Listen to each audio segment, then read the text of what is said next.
جو ہم نے آج تلاوت کیا ہے، اور اللہ تبارک و تعالیٰ نے اس میں سیدنا آدم علیہ الصلاۃ والتسلیم کے ابتدائی دنوں کا ذکر فرمایا کہ جنت میں جب وہ تھے تو جو معاملات ہوئے، اللہ تعالیٰ یہاں سے فرماتا ہے وَلَقَدْ خَلَقْنَاكُمْ ثُمَّ صَوَّرْنَاكُمْ، ہم نے تم کو تخلیق کیا، تمہیں بنایا اور پھر تمہاری اچھی صورت دی، ثُمَّ قُلْنَا لِلْمَلَائِكَةِ اسْجُدُوا لِآدَمَ، پھر ہم نے فرشتوں سے کہا کہ آدم کو سجدہ کرو، فَسَجَدُوا إِلَّا إِبْلِيسَ لَمْ يَكُنْ مِنَ السَّاجِدِينَ، سارے فرشتوں نے سجدہ کیا سوائے ابلیس کے، وہ سجدہ نہیں کیا۔ آدم علیہ السلام کو فرشتوں کے لیے مسجود بنایا گیا، یعنی ان کے سامنے سجدہ کرایا گیا۔ در حقیقت وہ آدم علیہ السلام کا سجدہ نہیں تھا۔ یہاں پر بعض لوگ اس سجدے کو لے کر گمراہی پھیلاتے ہیں، جو ڈھکوسلے صوفی بنتے ہیں، ایسے پیر لوگ جو اپنے لیے سجدے کو جائز قرار دیتے ہیں، اور ان کے مرید ان کو سجدہ بھی کرتے ہیں، اور دلیل میں یہ آیت پیش کرتے ہیں کہ جب آدم علیہ السلام کو اللہ نے فرشتوں کو حکم دیا تھا اللہ تعالیٰ نے کہ آدم کو سجدہ کرو، تو وہ جو سجدہ کیا فرشتوں نے، وہ آدم علیہ السلام کی نورانیت، ان کی روحانیت کو سجدہ کیا، اور ہم بھی اپنے پیر صاحب کو اسی طرح کا سجدہ کرتے ہیں۔ پہلے تو یہ بات میں آپ کو بتا دوں کہ وہ آدم علیہ السلام کے لیے سجدہ عبادت کا سجدہ نہیں تھا، وہ تعظیم کا سجدہ تھا، اور تعظیم کا سجدہ بھی آدم علیہ السلام کی شریعت میں تھا، پچھلی شریعتوں میں جائز تھا، لیکن امت محمدیہ کے لیے تعظیم کا سجدہ بھی حرام ہے۔ ہم تعظیم کے لیے بھی کسی کا سجدہ نہیں کر، عبادت کا سجدہ کرو گے تو شرک ہے، عبادت کی غرض سے اگر سجدہ کیا تو شرک ہے، مزارات پر ہو، کہیں پر بھی ہو، آپ سجدہ کر رہے ہیں چاہے آپ کی نیت کچھ بھی ہو، آپ اگر یہ کہیں گے کہ نہیں میں عبادت کا سجدہ نہیں کر رہا، یہ مزار پاک کی تعظیم کے لیے سجدہ کر رہا ہوں، تب بھی وہ گناہ حرام ہے۔ امت محمدیہ کے لیے تعظیم کا سجدہ بھی جائز نہیں۔ تو جو لوگ اس آیت کے ذریعے سے اس کو حلال بناتے ہیں، تو کیا وہ شریعت آدم پر عمل کر رہے ہیں یا شریعت مصطفیٰ پر عمل کر رہے ہیں؟ آج کس کی شریعت لاگو ہے؟ رسول پاک صلی اللہ تعالی علیہ وسلم۔ اگر پچھلی شریعتوں کی بات کریں گے، آدم علیہ السلام کی شریعت میں سجدہ تعظیمی جائز تھا، تو میں ان سے کہتا ہوں وہاں بھائی بہن کا نکاح بھی جائز تھا، تو کیا پیر صاحب اپنی بہن سے نکاح کر لیں گے؟ نہیں کریں گے۔ تو یہاں سجدہ کرانے کے لیے اس آیت کا جو حوالہ لیا جاتا ہے وہ غلط ہے، اس چیز کو میں آپ کے سامنے بھی رکھ رہا ہوں۔ خاص طور پر سنیوں پر ایک بڑا الزام یہ رہتا ہے کہ سنی لوگ مزارات پر سجدہ کرتے ہیں، سجدہ تو دور کی بات ہے، آپ کے لیے قریب وہاں پر جھکنا بھی جائز نہیں، رکوع کی حد تک جھکنے کی بھی اجازت نہیں۔ بعض لوگ ان تمام چیزوں کو، اب دیکھیں کچھ ایسی بھی باتیں ہیں، مثال کے طور پر آپ اپنی ماں کے قدم چوم رہے ہیں، اپنے باپ کے قدم چوم رہے ہیں، یہ مستحسن ہے، جائز امر ہے، لیکن چومنے کے وقت یا چھونے کے وقت جھکنا تو پایا جاتا ہے۔ ایسا تو نہیں کہ ماں سے کہیں گے ٹانگ اٹھاؤ اور میں چوموں گا، ماں جیسے بیٹھی ہو تو آپ چومنے کے لیے جھک گئے، تو دوسرے نے اس کو سجدہ قرار دے دیا، جبکہ وہ سجدہ نہیں ہے، نہ ہی وہاں پر وہ رکوع کر رہا ہے اپنی ماں کو، نہ ہی وہ سجدہ کر رہا ہے، وہ چومنے کی غرض سے۔ اسی طرح سے اگر ہم نے مزار مبارکہ کی متصل چادر کو چومنے کے لیے اپنے آپ کو جھکا لیا ہے، تو یہ نہ سجدہ ہے نہ یہ رکوع ہے، ہمارا مقصد وہاں کچھ اور ہے۔ ہم کسی متبرک چیز کو اگر بوسہ دے رہے ہیں تو اس بوسہ دینے کے لیے اگر جھکنا پایا گیا ہے، مثال کے طور پر کسی بڑے عالم دین کے لیے آپ جب ہاتھ کا بوسہ لینا چاہتے ہیں تو کیسے بوسہ لیں گے؟ جھک کر کے بوسہ لیں گے۔ دوسرا دیکھنے والا یہ کہے گا کہ اس نے تو ان کو رکوع کر دیا، اس نے پیر صاحب کے سامنے رکوع کر دیا، جھکنا تو پایا جاتا ہے، جبکہ ہاتھ کا چومنا یہ صحابہ اکرام سے ثابت ہے۔ حضرت عبداللہ ابن عباس رضی اللہ تعالیٰ عنہ، حضرت ابی بن کعب رضی اللہ تعالیٰ عنہ، ان صحابہ اکرام کے معمولات میں سے یہ حدیث میں موجود ہے کہ انہوں نے، صحابہ اکرام نے دست بوسی کی ہے، ہاتھ کو چوما ہے۔ تو یہ کسی کے دست بوسی کرنا، مصافحے کے بعد ہاتھ چومنے کے لیے اگر جھکنا پایا گیا تو یہ کیا ہے؟ رکوع ہے؟ رکوع نہیں۔ ہاں اگر یوں ہی کوئی آ رہا ہے اس کی تعظیم میں آپ جھک گئے، یہ رکوع کی حد تک جھکنا اس طرح سے یہ ناجائز و حرام ہے۔ جیسے بادشاہوں کے آنے کے وقت ان کے وزراء جھک جایا کرتے ہیں، اس طرح کا جھکنا جائز نہیں ہے شریعت محمدیہ میں۔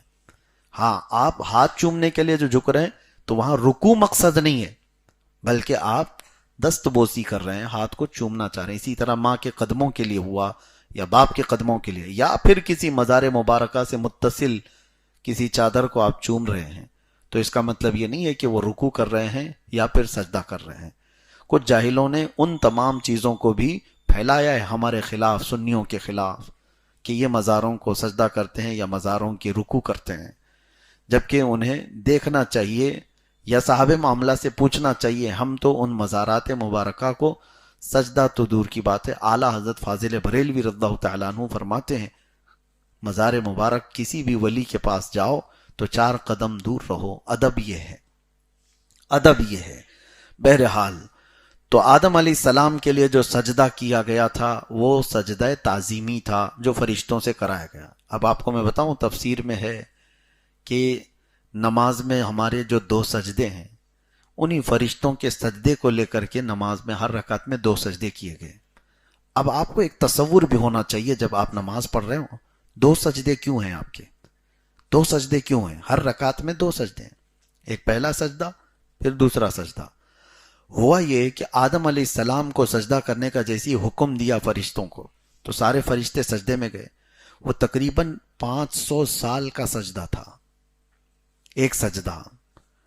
یہ تو حکم کے اوپر تھا، اللہ نے حکم فرمایا تو سب سجدے میں گر گئے۔ پھر جب ان کو اٹھنے کا حکم دیا گیا، فرشتے اٹھے تو انہوں نے دیکھا کہ ابلیس لعین کھڑا ہوا ہے، اس نے نافرمانی کی ہے، سجدہ کیا ہی نہیں۔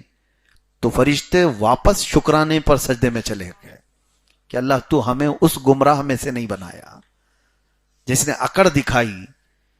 تو ابلیس لعین سے پناہ مانگتے ہوئے فرشتے دوسرے سجدے میں گر گئے، اور یہ بھی اتنا ہی لمبا سجدہ تھا۔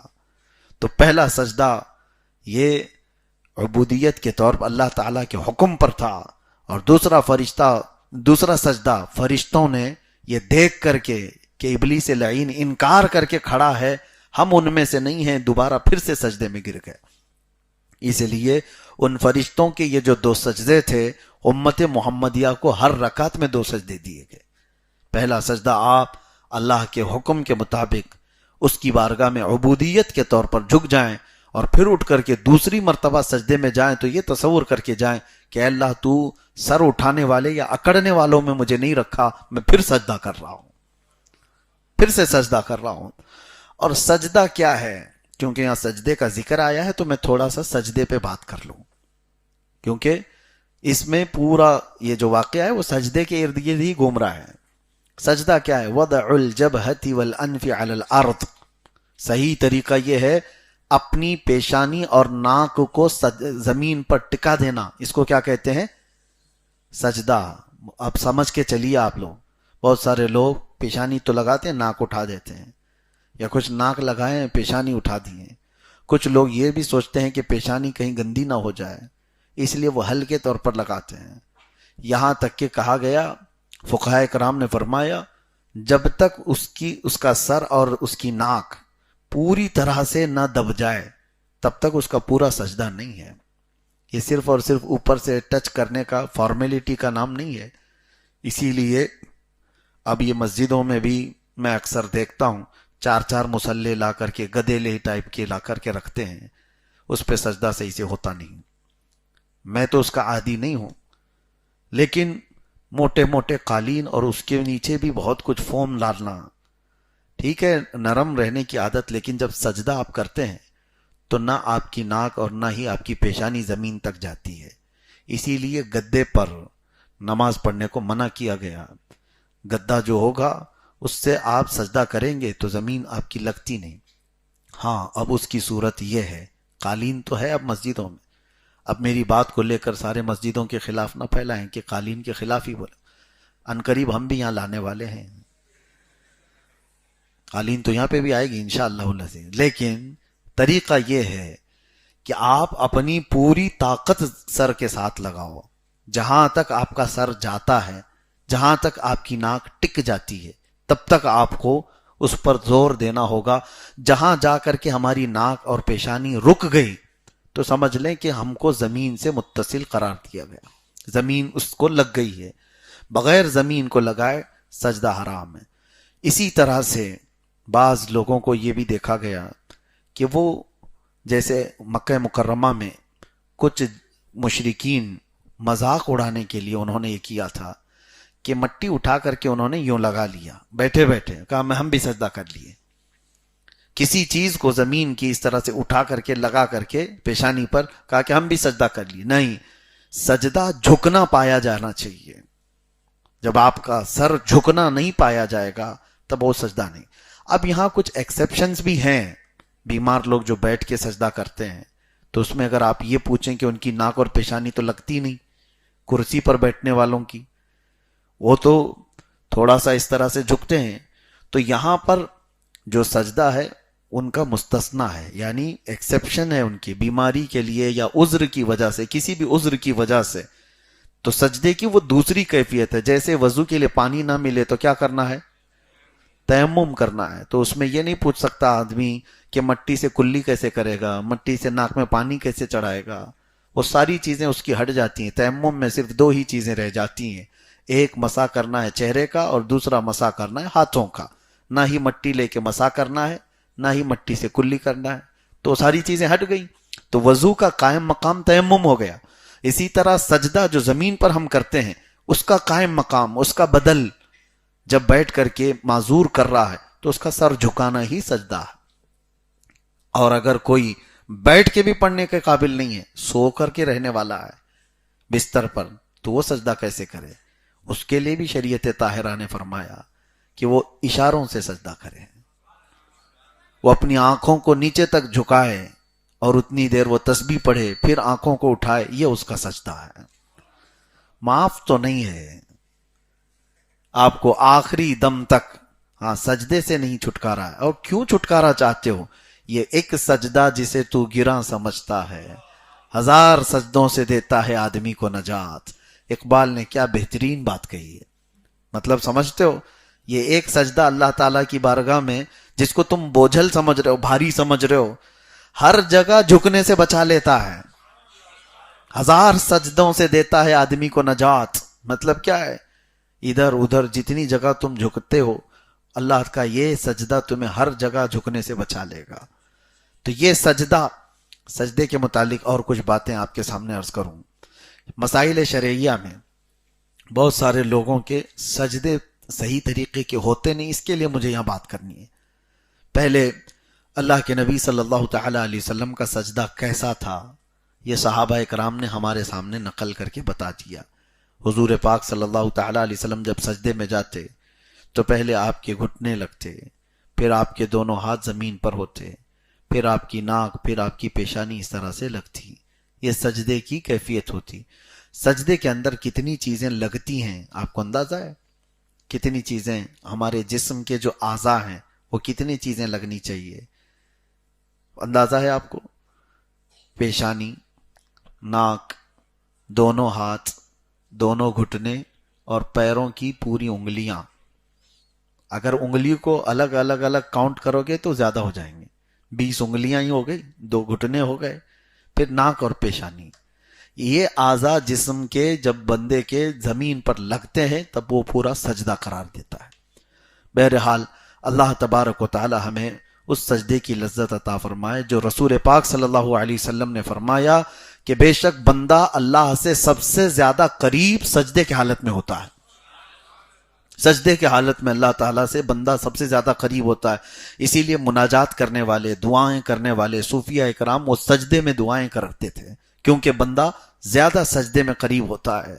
اور یہ ایک سجدے ہی کی تو بات ہے. سیدہ کائنات فاطمۃ الزہرا رضی اللہ تعالیٰ عنہا رات کو سجدے میں چلی جاتی تو فجر کی اذان ہو جاتی تھی, اور پھر وہ سر اٹھاتی تو یہ کہتی کہ اللہ تیری راتیں کتنی چھوٹی ہیں کہ میرا سجدہ پورا نہیں ہوتا. سجدے کے سلسلے میں آپ جتنی تحقیقات سنیں گے, اللہ کے نبی صلی اللہ تعالیٰ علیہ وسلم مدینہ طیبہ سے اچانک ایک دن نکل پڑے اور کسی کو نظر نہیں آئے, صحابہ اکرام ڈھونڈتے رہے, اور پھر بے چینی اتنی پھیل گئی کہ صحابہ حضور صلی اللہ تعالیٰ علیہ وسلم کو تلاشتے تلاشتے ہر طرح سے بے قرار ہو گئے۔ حضرت ابو بکر صدیق رضی اللہ تعالیٰ عنہ مدینے کے باہر ایک پہاڑ کے قریب سے گزر رہے تھے۔ ایک چرواہے سے آپ نے پوچھا، بکریوں کے چرانے والے سے، کہ کیا اللہ کے رسول صلی اللہ تعالیٰ علیہ وسلم کو تو نے یہاں پر دیکھا کہیں؟ اس چرواہے نے کیا کہا؟ اس نے کہا مجھے تو نہیں معلوم اللہ کے رسول کون ہیں، لیکن اتنی بات ہے کہ اس پہاڑ کے غار میں ایک شخص کوئی زمین پر سر رکھ کر کے اتنا رو رہا ہے کہ اس کے رونے سے میری بکریوں نے کھانا چھوڑ دیا ہے۔ اس کے رونے کی، اس کے آہ وزاری کی آواز سے میری بکریوں نے چارہ کھانا چھوڑ دیا ہے۔ تو حضرت ابو بکر صدیق رضی اللہ تعالیٰ عنہ سمجھ گئے کہ یہ سوائے رسول اللہ کے کوئی نہیں۔ جب وہ قریب آئے تو حضور صلی اللہ علیہ وسلم کو سجدے کی حالت میں دیکھا، اور اس وقت بھی میرے آقا صلی اللہ تعالیٰ علیہ وسلم زار و قطار رو رہے تھے، تو اپنی امت کے لیے وہ بھی ایک سجدہ ہے۔ اللہ کیا جہنم اب بھی نہ سرد ہوگا، رو رو کے مصطفیٰ نے دریا بہا دیے، حضور کا وہ سجدہ۔ اور یہ بھی میں آپ کو بتاؤں، حضور پاک صلی اللہ تعالیٰ علیہ وسلم دنیا میں آئے تھے تو سیدہ کائنہ بی بی آمنہ رضی اللہ تعالیٰ عنہ بیان کرتی ہیں کہ وہ منظر کیسا تھا جب 3 دایاں آئی تھیں، حضرت بی بی آسیہ، حضرت مریم، حضرت حوا، اور اس کے بعد اچانک ان کے چہرے پر ایک نور کی شعاع چمکی، پلک جھپکتے ہی حضور صلی اللہ تعالیٰ علیہ وسلم پیدا ہوئے۔ حضرت آمنہ وہ پیدائش کی کیفیت بتاتی ہیں کہ میں نے اپنے بیٹے کو دیکھا جب وہ پیدا ہوئے تو سجدے کی حالت میں تھے۔ حضور تشریف لائے تھے دنیا میں تو سجدے کی حالت میں دیکھا حضرت بی بی آمنہ نے، نہ کوئی آلائش، نہ کوئی ناپاکی، جسم کے اوپر کوئی میل نہیں، ایسا غسل دیے ہوئے آئے۔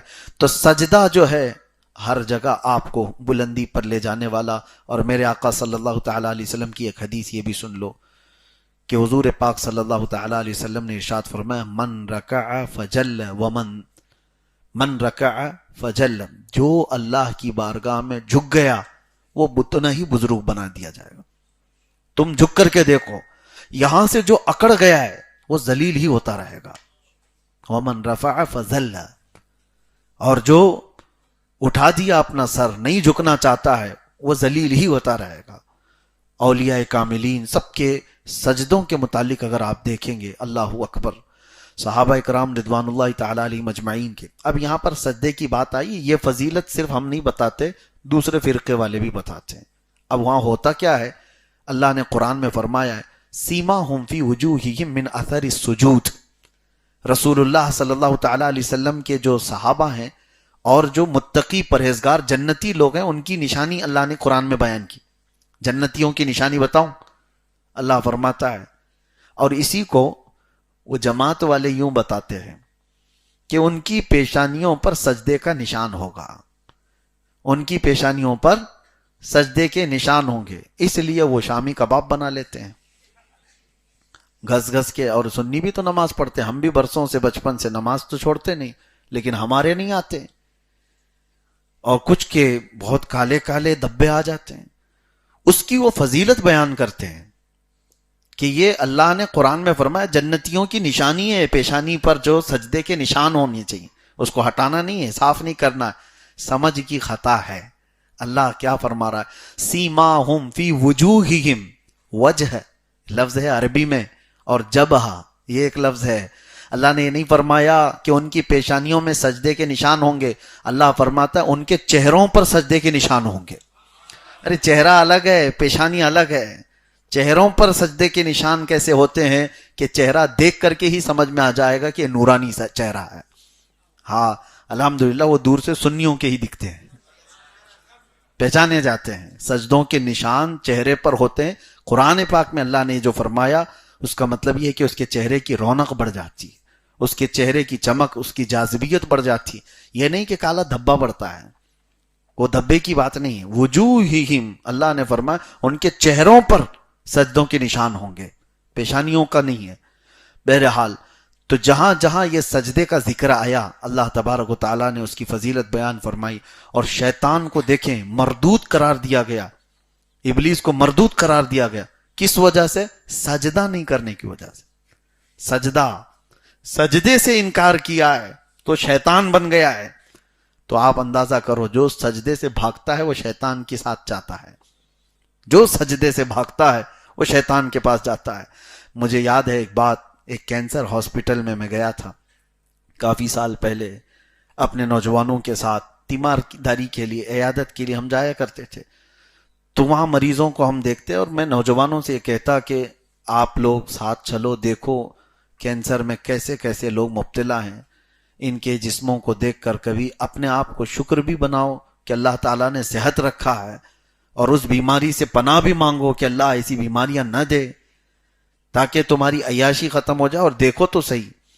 تو اس وقت مجھے یاد ہے آج تک 40-45 سال کی عمر کا ایک مرد ہوگا، بستر پر پڑا ہوا، اور اس کی گردن میں بڑی پھوڑی تھی جس سے کنٹینیو خون اور پیپ نکلتا ہی رہتا تھا اور تکیہ خراب ہوتا رہتا۔ جب ہم گئے تو کئی دنوں سے اس کینسر کے مرض میں مبتلا ہے۔ وہ رونے لگا، کہا کہ دعا کر دیجئے، سب کے لیے دعا کر ہی رہے تھے۔ اس نے ایک جملہ کہا کہ حضرت اتنی دعا کر دیجئے، بہت شدت سے خواہش ہوتی ہے کہ سر اٹھا کر کے ایک بار سجدہ کروں، لیکن اب میں سجدہ کر نہیں سکتا، سجدہ کرنے کی طاقت ہی نہیں ہے، سر اس طرح سے جام کر دیا گیا ہے کینسر کی بیماری میں کہ وہ تکیے سے اپنا سر نہیں اٹھا پاتا۔ اس دن دیکھ کر کے پورے جسم کے رونگٹے کھڑے ہو گئے کہ اللہ نے جن کو طاقت دی ہے، قوت دی ہے، وہ سجدے سے بھاگ رہے ہیں۔ تمہاری گردنیں سلامت ہے، تمہاری پیشانیاں سلامت ہے، اور اللہ تبارک و تعالیٰ کی دی ہوئی یہ صحت برقرار ہے، اور تم اسی لیے یہ ایک سجدہ جسے تم گراں سمجھتے ہو، بھاری سمجھتے ہو، اور پھر کل قیامت کے دن یہ سجدہ تمہارے لیے بھاری پڑ جائے گا، جو نہیں کرنا، نہیں کیا وہ بھاری پڑ جائے گا۔ اسی لیے کہا گیا جو ان سجدوں کے حساب میں نکل گیا وہ باقی معاملات میں بھی نکل جائے گا، اور جو اس میں پھنس گیا وہ بہت لمبا پھنسے گا۔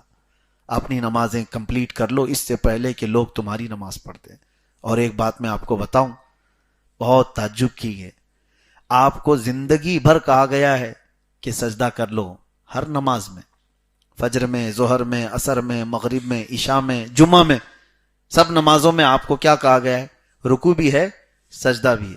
مرنے کے بعد جس کی نماز پڑھی جاتی ہے، جنازے کی نماز میں سجدہ ہے؟ نہیں ہے، جنازے کی نماز میں اب سجدہ نہیں ہے۔ یہ بتایا جاتا ہے کہ تیرے سجدے کا وقت ختم ہو گیا، سجدہ کرنے کا جو تجھے وقت ملا تھا وہ زندگی میں تھا، مرنے کے بعد جو نماز پڑھی جا رہی اس میں بھی سجدہ نہیں ہے۔ اور اس کی ایک وجہ یہ بھی ہے کہ جنازہ سامنے ہے تو کہیں لوگ یہ نہ سمجھیں کہ اس کی عبادت کر رہے ہیں ہم جنازے کی، نہیں۔ میرے عزیزو، سجدے کا ذکر اس پورے پارے میں کثرت سے ہے، اس کی وجہ سے میں نے اس باتوں کو آپ کے سامنے رکھا۔ باقی بہت ساری آیات بینات اللہ تبارک و تعالیٰ نے اس میں ہماری ہدایت کے لیے بیان فرمائی۔ قرآن پاک میں آدم علیہ السلام کے متعلق اللہ فرماتا ہے شیطان نے ان کو یہ وسوسہ ڈالا تھا، کیا کہہ کر کے کہ اللہ نے جس درخت کا پھل کھانے کو آپ کو منع کیا ہے، کیوں جانتے ہو؟ اس لیے کہ الا ان تکونا ملکین او تکونا من الخالدین، کہ تم دونوں فرشتے بن جاؤ گے یا ہمیشہ جنت میں رہ جاؤ گے، اس لیے تم کو منع کیا گیا ہے، کھا لو گے تو ہمیشہ رہ جاؤ گے یا فرشتے بن جاؤ گے۔ تو انہیں یہ لگا کہ ہم کو شاید اس لیے روکا گیا ہے، ہم کھا لیتے ہیں تاکہ جنت ہماری ہمیشہ کی ہو جائے، کھا لیا انہیں۔ فلما ذاق الشجرۃ بدت لہما سوآتہما، اللہ قرآن میں فرماتا ہے جیسی انہوں نے چکھا ان کے جسم کے کپڑے اتار لیے گئے، جنت سے ساری چیزیں اتار دی گئی۔ اور پھر اللہ تعالیٰ نے فرمایا قال اہبطوا بعضکم لبعض عدو ولکم فی الارض مستقر ومتاع الی حین، اترو اب زمین پر۔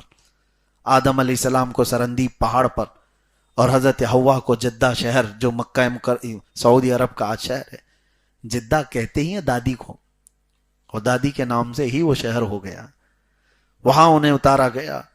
اور یہ کہا اللہ تعالیٰ نے کہ تم آپس میں اب سب دشمن ہو، ایک مقررہ وقت تک تمہیں زمین پر رہنا ہے، اس کے بعد پھر تمہیں لوٹنا ہے۔ قال فیہا تحیون وفیہا تموتون ومنہا تخرجون، یہ تین باتیں اللہ فرماتا ہے اسی میں تم کو اب زندہ رہنا ہے، کس پر؟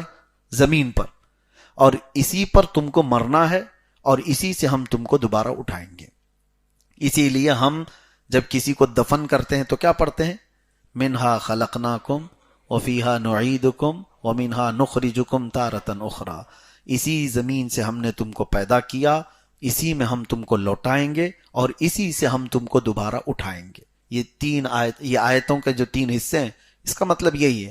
اور اسی مٹی کے ذریعے سے آپ کو یہ فرمایا گیا ہے کہ تم اس مٹی میں رہو، اسی میں یعنی تمہاری موت ہوگی اور اسی سے تم اٹھائے جاؤ گے۔ اللہ تبارک و تعالیٰ کہنے سننے سے زیادہ عمل کی توفیق عطا فرمائے۔ اور 9ویں پارے کی جو آیات بینات ہم نے تلاوت کی، اس میں سیدنا موسیٰ کلیم اللہ علیہ الصلاۃ والتسلیم کی قوم پر جو عذابات آئے تھے ان کا ذکر ہے، کیسے سخت عذابات آئے تھے۔ فَأَرْسَلْنَا عَلَيْهِمُ الطُّوفَانَ وَالْجَرَادَ وَالْقُمَّلَ وَالضَّفَادِعَ وَالدَّمَ آیات مفصلات۔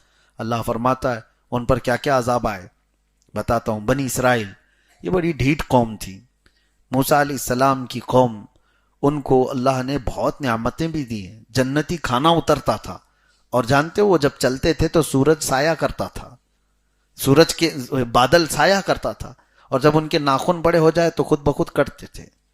نیت کر کے رات کو سو جائیں تو ان کے ناخن کٹ گئے، بال برابر ہو گئے، نہ کسی سیلون میں جانے کا ہے، کچھ بھی نہیں، کپڑے ان کے خود بخود دھو دیے جاتے تھے، کوئی کام نہیں، اور جنت سے کھانا اترتا تھا۔ ان ظالموں نے کیا کہا موسیٰ علیہ السلام سے کہ آپ اللہ سے دعا کریں کہ ہم کو بھاجی، ککڑی، پیاز، مولی یہ تو دے، یہ من و سلوہ کیا اترتا ہے روز؟ جنتی کھانے کو ان لوگوں نے چھوڑ کر کے یہ کہا کہ ہم کو بھاجی، ککڑی، مولی اور پیاز یہ جو زمین سے آتی ہے وہ والی دے۔ اللہ تبارک و تعالیٰ فرماتا ہے تم اعلیٰ کو چھوڑ کر ادنا کی طرف چلے گئے، اور جو عذابات ان کو آئے تھے اللہ فرماتا ہے فَأَرْسَلْنَا عَلَيْهِمُ الطُّوفَانَ، پہلے ان پر طوفان آیا، والجراد، ٹڈیوں کا عذاب آیا۔ ٹڈی جانتے ہیں آپ کیا بولتے ہیں اس کو؟ چڈے، یہ جو اڑتے ہیں، اس کا بھی عذاب آیا تھا، ایسا اتنا زیادہ کہ ان کے گھروں میں، ان کے کپڑوں میں، ان کے کھانوں میں، ہر جگہ پر وہ سانس تک نہیں لے پاتے تھے، سانس لے تو چڈے باہر اندر چلے جائیں۔ والقمل، اس سے توبہ کیا انہوں نے اللہ کی بارگاہ میں تو اللہ تعالیٰ نے وہ عذاب ہٹا دیا، پھر وہی نافرمانی کی تو اللہ تعالیٰ نے جوؤں کا عذاب بھیجا تھا۔ جوئیں جو ہے سر کی اتنی زیادہ ہو گئی کہ ان کے کھانے پانی ہر جگہ پر یہ چھوٹے چھوٹے چھوٹے جوؤں کا عذاب تھا۔ پھر وہ توبہ کیے، اللہ نے وہ عذاب ہٹا دیا۔ پھر مینڈکوں کا عذاب آیا، مینڈک ہر جگہ پھیل گئے، اس سے انہوں نے توبہ کیا، پھر اللہ نے وہ عذاب ہٹایا۔ پھر اخیر میں آیا والدم، اور خون کا عذاب، خون ایسا کہ ان کا پورا پانی خون ہو گیا، کنویں خون سے بھرے ہوئے ہیں، جہاں سے کھودیں پانی ان کے لیے ہے ہی نہیں، خون ہی خون ہے۔ ہاں اس میں ایک بات تھی، تفسیر میں فرمایا گیا جو ایمان والے تھے ان کے کھانے اچھے تھے، وہ کھانا کھا رہے ہیں ٹھیک ہے، پانی پی رہے ہیں ان کا پانی بھی ٹھیک ہے، لیکن جتنے یہ بنی اسرائیلی فرعونی ہیں جو ناشکرے اور کافر ہیں، ان کے ہاں سب خون ہی خون ہے۔ تو وہ کیا کرتے؟ ایمان والوں کے پاس آتے اور کہتے تم اپنے ہاتھ سے کھلا دو، تو یہ ایمان والے اپنے ہاتھ سے جیسے ہی کھلاتے ان کے منہ میں ڈالتے، جاتے ہی خون بن جاتا۔ ہاتھ لگنے کے دیر تک تو ٹھیک تھا، ان کے منہ میں جاتے ہی خون بن جاتا۔ پھر وہ بھوک کی شدت ان کی اتنی بڑھ گئی تھی، انہوں نے کہا کہ تم اپنے منہ میں پانی لو اور ہمارے منہ میں تھوکو تاکہ پانی تو ہمارے جسم میں آئے۔ تو ان لوگوں نے وہ بھی کیا، جیسے ہی کلی کرتے سامنے جاتے ہی ان کے منہ میں خون بن جاتا۔ یہ اللہ کا عذاب تھا۔ یہ 5 قسم کے عذابات آئے، اور پھر دعا انہوں نے کی، توبہ کی، اللہ تعالیٰ نے وہ بھی عذابات ہٹائے۔ وَدَّمَ آیات مفصلات، اللہ فرماتا وَاسْتَكْبَرُوا، جنہوں نے گھمنڈ کیا تھا، تکبر کیا تھا۔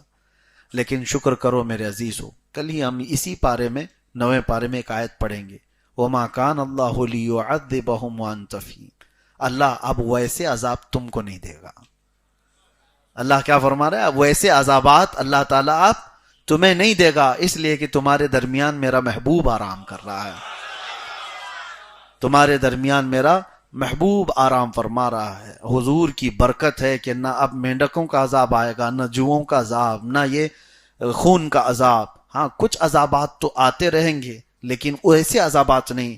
پہلے تو بندر بنا دیے جاتے، خنزیر بنا دیے جاتے، زمین پھٹ جاتی، لوگ دھس جاتے، آسمان سے نوکیلے پتھر گرتے، یہ بڑے بڑے جو عذابات تھے اللہ نے فرمایا خسف اور مسخ کے عذابات کو میں نے امت محمدیہ سے ہٹا دیا.